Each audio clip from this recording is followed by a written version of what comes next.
until such time as we find out what South Africa is doing, they're taking away land, they're confiscating land, and actually they're doing things that are perhaps far worse than that.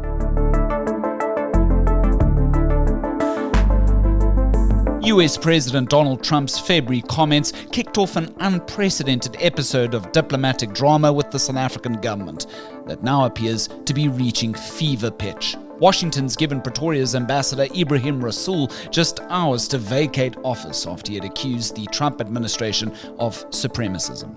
President Cyril Ramaphosa, meanwhile, confirmed to reporters that he will receive Rasool for a debriefing very soon. Improving our relationship with the United States of America is a priority for us. They are our trading partner, second largest trading partner after China. Next, we delve deeper into this developing story with News 24's assistant editor for investigations, Pieter du Toit, who's labelled Rasool's comments as, quote, mindless. Later in the show, we assess the average university vice-chancellor's yearly pay packet and end off with highlights from the Cape Town Carnival. Well, my name's Graham Robenheimer. Let's chat all this and more right here on The Lead on News 24. Well, Ambassador Rasool's actions and sudden expulsion from the US, quote, beggars belief. Well, that's how assistant editor overseeing investigations feels. Pieter du Toit joins me now from our Johannesburg studios. A very good day to you, Pieter. Hoe gaan het? Good in yourself, Graham. Thanks for having me. Yeah, I really do appreciate it. In your latest piece, South Africa-US relations in full-blown crisis after Ambassador's mindless comments, you argue that Rasool's opinions of the US ultimately don't matter. What informs your thinking here? I thought it was a very good piece. Graham, thanks. Well, what an absolute disaster. You know, you wake up every morning, checking your phone urgently to see which updates or push alerts came through during the course of the night to see how Donald Trump is further ransacking the world.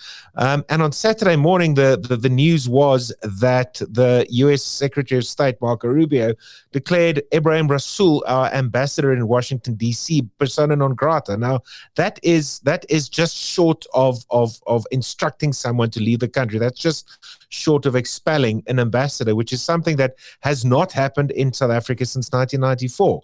And given that it happened in Washington, D.C., in the United States, one of our biggest trading partners, leading light in Western society, in the world of geopolitics, it was a massive moment. It was an enormous misstep by an ambassador that should have known much better. He is obviously acutely aware, and I know he's acutely aware of the precarious nature of the relationship between South Africa and the United States. It's teetering on the brink of disaster, and he just tipped it over, I think. For an ambassador like him, in the strategically important position like he was in Washington, D.C., to say the things that he did is absolutely inexcusable. And it was instructive to see how many in the South African government at our Department of International Relations and Cooperation tried to distance themselves from Rasool, which showed that they also realized that what Rasool said was unconscionable and unacceptable. And he's now on his way back. But Graham, I think the net effect of this is that all efforts, in fact, to try and normalize relations between South Africa and the United States have now been scuppered. I know that there are a couple of initiatives that have been in the pipeline for the next couple of weeks in Washington to try and bring things back on even keel. But I think Rasool's comments, ill-advised and mindless as I wrote them, have done it enormous damage. But I think it's also important that you note that you might agree as a reader or a listener, you might agree with all of Rasool's sentiments, that it may effectively add up to something that could well be spot on, but that doesn't necessarily change the fact that it was reckless. That was your original question, wasn't it? Look, Graham, the role of an ambassador in a foreign country, his official title is Minister Plenipotentiary, which means he carries the status of someone almost at cabinet level in a different country. And that person's role in the host country is to establish and maintain cordial diplomatic relations. It is not to engage in political firefights. It is not to opine or pass judgment on another country's internal politics or how it arranges its society. The role of a diplomat is encapsulated in the etymology of the word. It's to be a diplomat. It's to be diplomatic. It's to keep relations on even keel. It's not to get involved in spats between himself or herself and the host country. That's the rule in international diplomacy.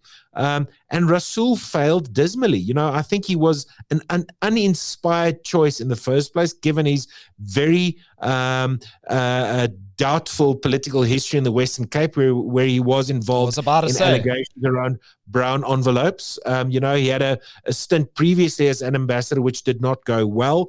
So I think he was a bad choice from the beginning. And given realpolitik, which is a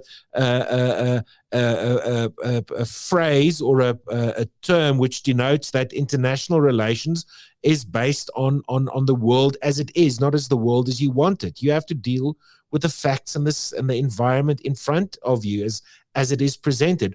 Rasool failed. He failed dismally, and to say the things that he did, to accuse Trump of leading a supremacist assault on the status quo, was always going to be picked up by the MAGA crowd. It was always going to be jumped on by the far right and the very reactionary elements in the US government, which is exactly what happened. So yes, Graham, he's in the world of diplomacy, his opinions on America, on its leadership, on the state of its society, it might be 100% spot on. He might be 100% correct. And the whole of South Africa might agree with him. But is that going to advance our national interest in maintaining relations with Washington? It wasn't, and it certainly is not doing so. And if our listeners or readers haven't picked up yet, Rasool is expected back in Cape Town later this weekend. His PA has already indicated to the press, sending a message stating that the expelled ambassador is bidding farewell to the US with no regrets. To me, Peter, it sounds like Rasool sees himself as somewhat of a hero returning to South Africa, and of course to Cape Town, which is in itself a city that's very pro-Palestine. Rasool is also seen as somebody who's very pro-Palestine, and of course he'd like to think that his time in the US is done. He did what he really sought out to do on a personal level and a party political level, and now he's coming back to Cape Town and expecting a bit of a hero's welcome, I think. Well, Graham, if that's his approach, good for him. If he feels like he spent his time in a constructive manner, if he feels like making those statements at a think tank run by ANC loyalists, a former senior official in the Mbeki government, if he thinks making statements that makes him feel sleep, if he feels he can sleep better at night after making that, good on him. But it's done enormous damage to the relations between South Africa, his home country, and the United States, our third largest trading partner. Now, we might not like Trump. We might not like his politics. We definitely may not like what the United States is doing in the Middle East. Nor can we, react with revulsion to the way in which he's cozying up to a dictator like Vladimir Putin. That is all true. But we have to maintain a working relationship with the US. They're our third largest trading partner. They're by far the biggest economy in the world. They've got the strongest military in the world. This is the world created by, at least the Western world, created by the United States. We have to function in that world. It's no use cutting off our collective noses to spite our face, as I think Rasool just did, because in the end we're going to suffer for it. We can. The challenges in international politics and geopolitics is that differences between countries are aired and sorted out and addressed at executive level between heads of state. Or at ministerial level or secretarial level or the levels of a DG, those are all political appointments. And political differences are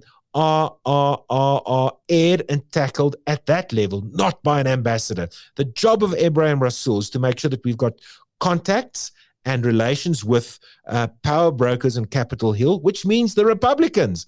And we know that they don't have relations with the Republicans because for years, our embassy in Washington have cozied up to interest groups that really play no real tangible role in U.S. government, in foreign policy. The Congressional Black Caucus, which used to be quite an important grouping in the 80s, but in 2025, there's such a small subset of interest groups in the Democratic Party that for us to invest all our efforts in maintaining relations with them is completely counterproductive.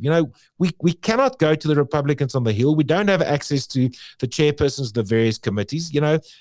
We're struggling to get access to the White House or Foggy Bottom, where the State Department's headquarters is situated. Why? Because of a failure of diplomacy, Graham, and it's now all come to a head with these ill-advised comments by Rasool, who, may I add, has all but been excommunicated by his colleagues in Pretoria.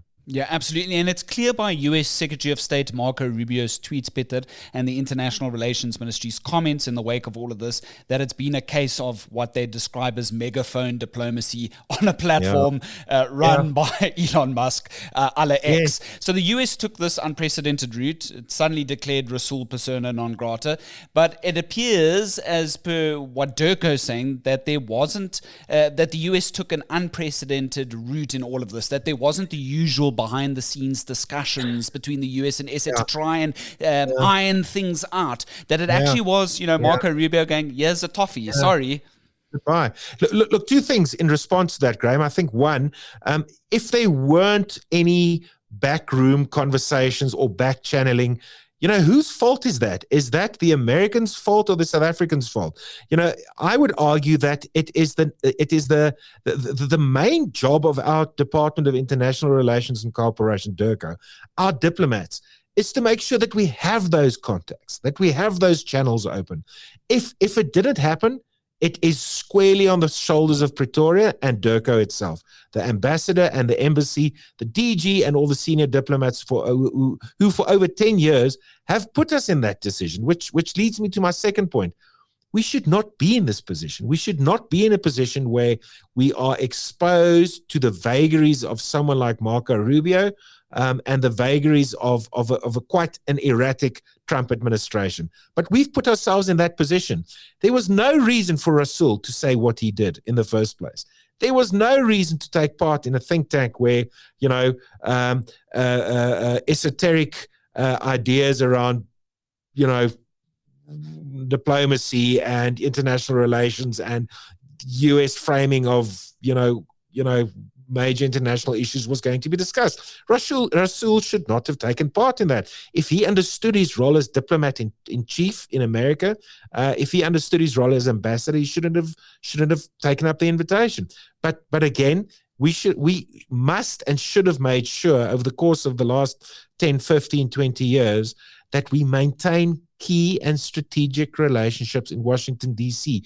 We have not done so, and we've now squarely put ourselves in the line of sight of Trump and of Rubio, and that's the fault of government, that's the fault of DIRCO, and it is at the moment must be laid squarely at the feet of Ebrahim Rasool.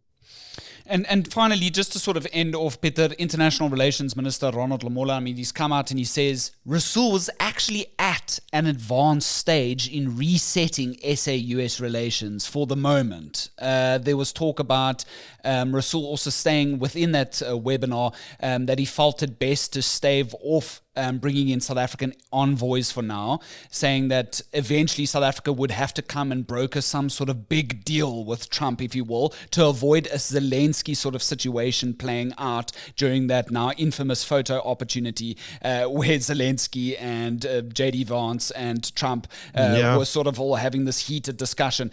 Rasool's comments in the webinar was, we actually need to come with something that's going to broker somewhat of a deal with the US when it eventually comes to that. Who, in your opinion, would be able to sort of take the charge here? Do we have any big diplomats that could sort of suddenly fill this massive position in Washington? Or is it going to be an ANC backbencher or a DA backbencher or somebody that we don't know about?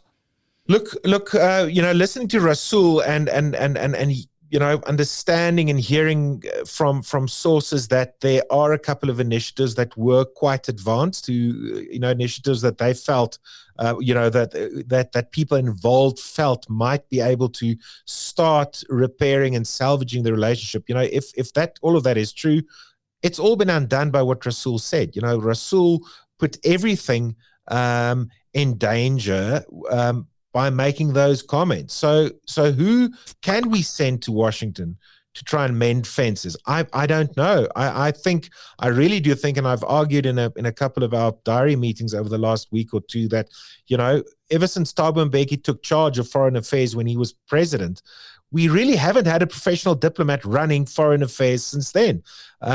We understand from various sources in the diplomatic world, including sources who have been posted to some of our most prominent embassies across the world over the last 10, 15, 20 years, that we've largely lost the ability to maintain these very important diplomatic relationships. So it's going to be very difficult. And I don't know whether we should perhaps try to mend diplomatic and nation-to-nation fences on the back of the private sector who have been able to maintain these relationships, even as unpalatable to some as it may be, because of the need for private capital, private companies to maintain relations with US regulators. They do have those bonds. They do have those relationships. So maybe it's time to look at the private sector to take this thing forward. Otherwise, the only person I think that can do it is Cyril Ramaphosa. That shouldn't happen now. That should happen a little longer down the line, I think, Graham. I think relations are frayed at the moment. It's very sensitive. I don't think there's appetite in the US to receive a South African head of state. And I think you're right. If the president goes there, there's every chance he might be subject to the same humiliation as Volodymyr Zelensky was a couple of weeks ago. And certainly that is going to be counterproductive, and we don't want to see that either. So we're in a very tight spot at the moment. We don't have skilled enough diplomats, I think, to try and fix things. We don't have the relationships. We don't have the access. I think the best we can do at the moment is bide our time and get our own affairs in order, Graham. Sure, and that's Pieter du Toit. He's our assistant editor overseeing investigations at News 24. You'd like to read his latest piece trending on News 24. That's SA-US relations in full-blown crisis after Ambassador's mindless comments. Bye, dankie, Pieter. Thank you so much. Have a fantastic day. Thanks, Graham. Keep well. To our trending topic, and ever wondered what a university vice-chancellor takes home in a year? Well, thanks to News 24, we now know that between upward of nearly 7 million and downward of around 4 million rand is the annual salary region for many of South Africa's top professors. Take Wits University Vice-Chancellor Professor Zeblon Vilakazi's 6.8 million rand in 2013. At the same time, the University of Limpopo's Professor Mashlo Mogolong scored a cool 6 million, while Stellenbosch University's Wim de Villiers' salary packet was 5.3 million rand. But it's the University of KwaZulu-Natal's Professor Labby Ramrathan who reckons that given how debt-laden institutions are these days, these salaries are just far too high. Ramrathan also argues that vice-chancellors get a lot of perks, like car allowances as well. The Ali Mazri Center for Higher Education Studies at the University of Johannesburg is now calling for a debate about how VCs should be remunerated. For now, though, you can get more detail from News 24 journalist Prega Govender's article, What University Bosses Earned in 2023, which is attracting a ton of clicks on our front page. And finally, Cape Town came alive for its annual carnival this weekend. From the city's scorching hot firefighters to the DHL Stormers rugby team, Greenpoint's iconic fan walk was awash with thousands of spectators. The 15th edition of the carnival was themed Wowza, well that's WowZA, celebrating all that makes the South African spirit special. The parade was a unique kaleidoscope of colour and sound, and although it's by no means on the same scale as the carnival in Rio de Janeiro, these Cape Townians in attendance were more than chuffed. It's an opportunity for us to see all of the talent that our communities have. Way better than I thought it would be. Don't know if you saw the Harley Davidson part, absolutely awesome. Just overall really good vibes, nice just walking through the streets. It's just amazing for us to always, once in a year just come together and, celebrate Cape Town. For the full spectacle, check out our report, Cape Town Carnival Lights Up the Streets of the Mother City, by News 24 multimedia journalist Chelsea Ogilvie. Well, that's been our show. From Washington Worries to Cape Town's Carnival, we hope you feel more informed here in The Lead. Well, we're now releasing 4 shows a week, dropping each edition on your favorite streaming platforms every Monday, Tuesday, Wednesday, and Thursday at 7 p.m. And remember, if you've perhaps got a tip-off for our investigations team or would like to submit a shout-out for the show, you can do so by emailing tips@24.com. That's tips@24.com. My name's Graham Robenheim. It's been an absolute pleasure to discuss all these stories and more right here on The Lead on News 24.